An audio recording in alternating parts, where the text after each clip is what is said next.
Good day, teachers! Welcome back sa ating new video about forms, DepEd forms. Today, meron pong problema dahil po sa suspension of classes, some teachers was not able to give the test papers to the students, some teachers was able to give test papers to the students.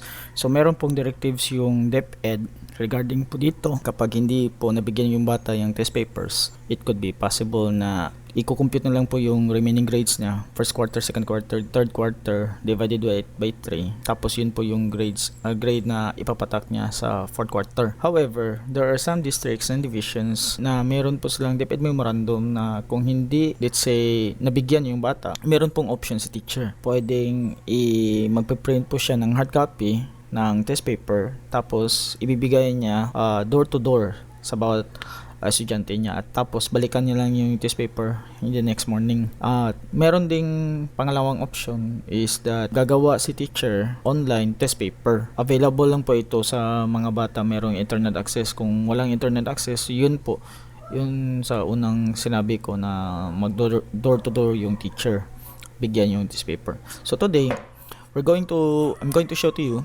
how to make a simple online test paper using Google Forms. You can send this one to your student via link, via email, via Facebook. They can answer it via PesoNet, computer shops, or even cellphone. Okay po. So here, punta po kayo sa Google Drive nyo.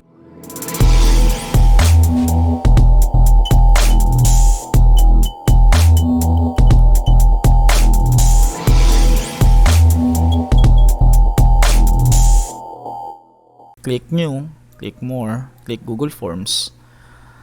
Tapos, ilalagay nyo dito yung, let's say, personal information ng bata.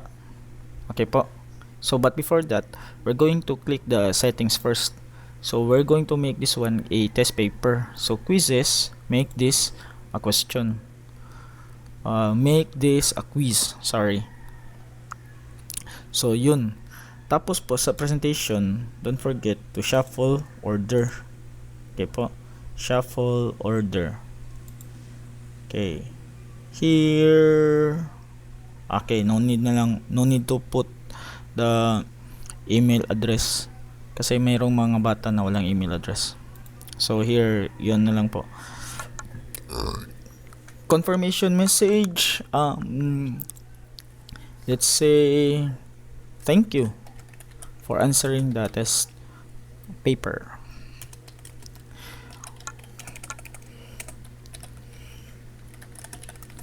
Test paper. Thank you for answering lang. Boom. Tapos quizzes. Ito po, may quiz. Ito po, very important. Uncheck po yung correct answers dito kasi every time na they can view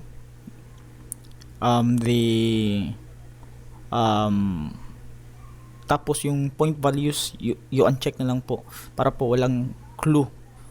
So all you need to do po, you uncheck na lang po the correct answers and point values. So here pwede nyo pong i-uncheck na lang po ito since I'm going to explain pwede later on this video. Then click save. Again po, quizzes, make this a quiz. Presentation, please check shuffle question order. Why shuffle? Para po walang pattern. Walang pattern. Tapos there. Then click save. Here po, we need the personal information ng mga bata. So, untitled form, let's say, ang subject niya, nasa sagutin niya is Araling Panlipunan. Form description, let's say, fourth quarter examination. Exam. Tapos, here, sa question, all we need to do po is we need to type short answer na lang po. Short answer. Name, tapos yung check na lang po yung required niya. Tapos name niya, lagay niya yung name dito. Tapos here, tapos natin lagyan ng name, or pwede rin na lagyan nyo yung panibago, let's say section. Yan. Tapos click na lang po short answer. Lagay niya name tapos section. Nasa sa inyo na po yan. So here, ang susunod na gagawin natin, don't forget to click required. Kung required po talaga, kagaya nito, kung required po, hindi siya makaka-submit ito kung hindi niya na-fill inan yung important information dito. Kagaya nito, meron po siyang red asterisk. So, ibig sabihin, required po yan. Ibig sabihin po, hindi niya masasubmit, kagaya ng sinabi ko, hindi niya masasubmit yung form na ito kapag hindi niya sinagutan yung number na ito. Name at saka section. So, nasa sa inyo na po yan. If you wish to you add more, then you can click the add question here. Tapos, on the next part, click add section. Sa add section naman po, sa section 2 of 2, you type the question or question paper. Here in this section, you can choose the let's say multiple choice. Tapos sa section na ito, you click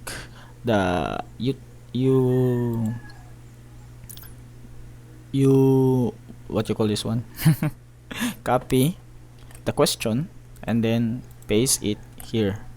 So here you can write the direction. Let's say choose piliin ang tamang sagot. Pili ang saktong tubag. Here. There you go. So, unsa nga produkto ang bunda sa Cebu? So, here, you just simply copy the test papers. By the way, I have here test papers. So, bawat subject is gagawin ko ng link para ibibigay sa mga students. So, here, I open this Aralin Palipunan and then I already pasted the question, and I'm going to paste the following possible answers there. Add other, control, okay, add other,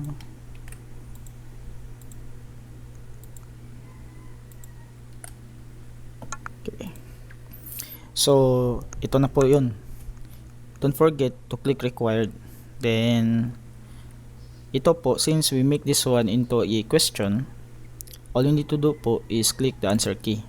Sa answer key po, you put the required points and then the correct answer for this. So the correct answer for this is manga.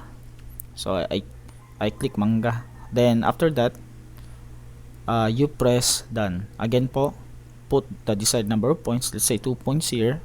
Then for this example, I put 1.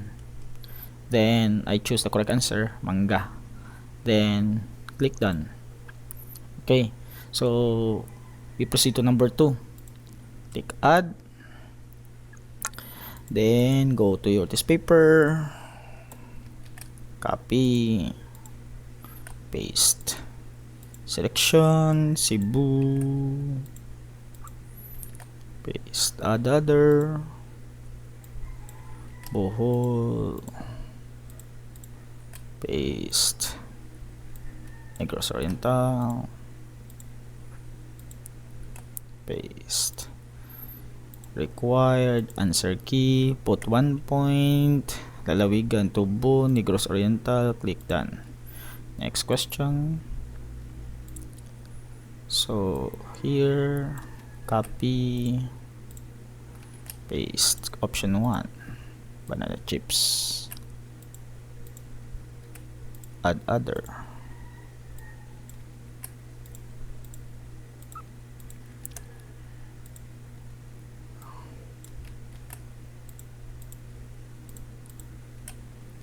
okay. For this example, I'm going to remove the other.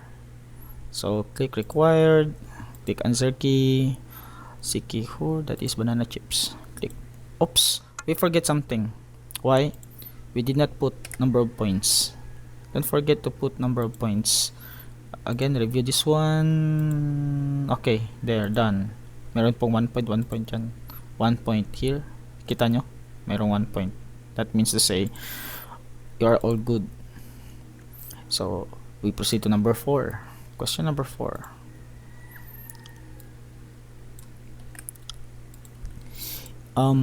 Ita-timelapse ko na lang po ito. And then, pagkatapos nito, I'm going to post a link na lang for this example sa baba. Tapos,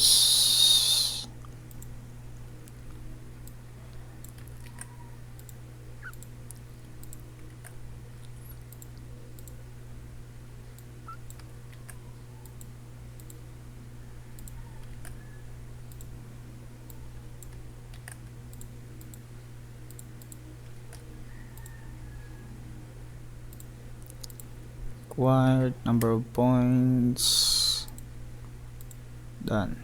Okay, let's say we are all done. All you need to do po is we save this one. To review, dapat meron pong X mark dito, tapos 1 point. Again, to review, X mark, 1 point. To review the question, X mark, then 1 point.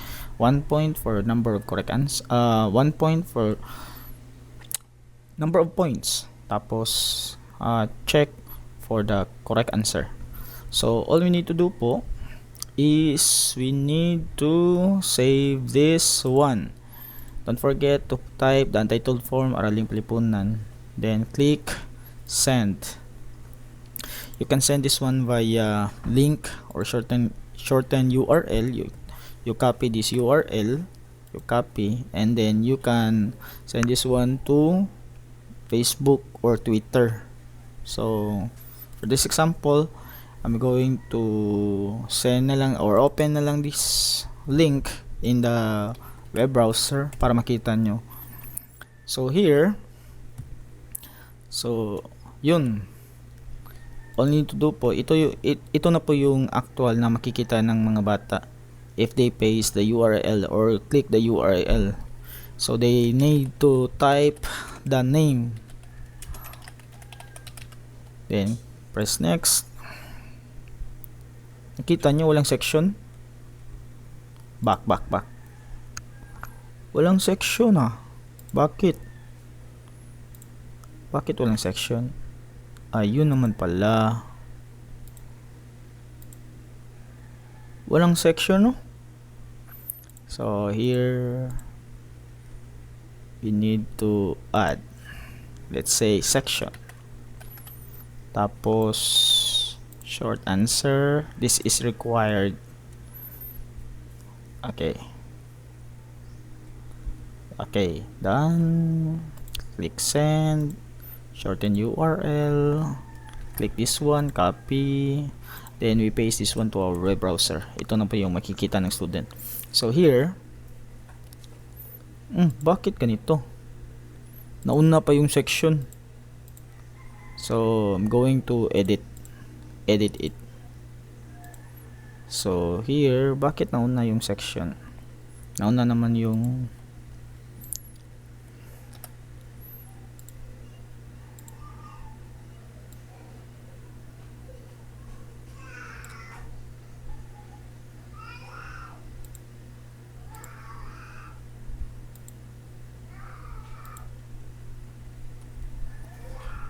tapos send, shorten URL, copy, paste. Okay, there you go. So ito na po yung makikita ng mga bata. So all they need to do is they need to type the names. Let's say,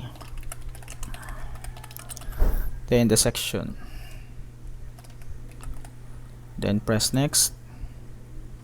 Then let's say I answer this one, then click submit, then view accuracy. There. So yun, meron na po dito. meron na po meron nang nakasagot. So say respondent.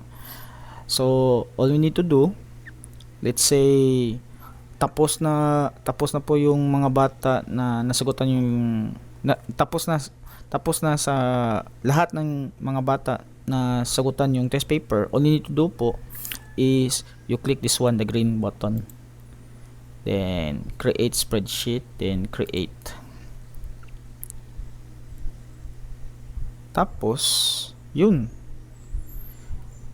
nakalagay na dito yung timestamp, meaning kung kailan siya naka-submit, tapos yung score niya, since 4 questions lang ang ating nilagay. So tapos yung tamang sagot niya, wala siyang tamang sagot, pangalan niya. So yun, let's say we answer this one correctly. Tapos this one, Jake, section Tamsi. Click next. Unsang produkto ang bunda sa Cebu? Mangga. Asang lalawig ang daghan tanong tubo? Let's say Negros Oriental. Para unsaon ang tubo sa taga Negros? Himong ug asukar. Unsa ang produkto ang daghan sa Sikihor? Banana chips. Click submit. Pure accuracy, hindi naman makikita yung mga bata yung mga possible na correct numbers nila. So close this one, aral ng Pilipunan. There you go. Meron na po siya dito. So si Jake, 4 out of 4. So yun. So I hope makatulong po ito sa inyo. So if you are new to my channel, don't forget to click the subscribe button and bell icon for more video updates. Thank you and see you for the next video.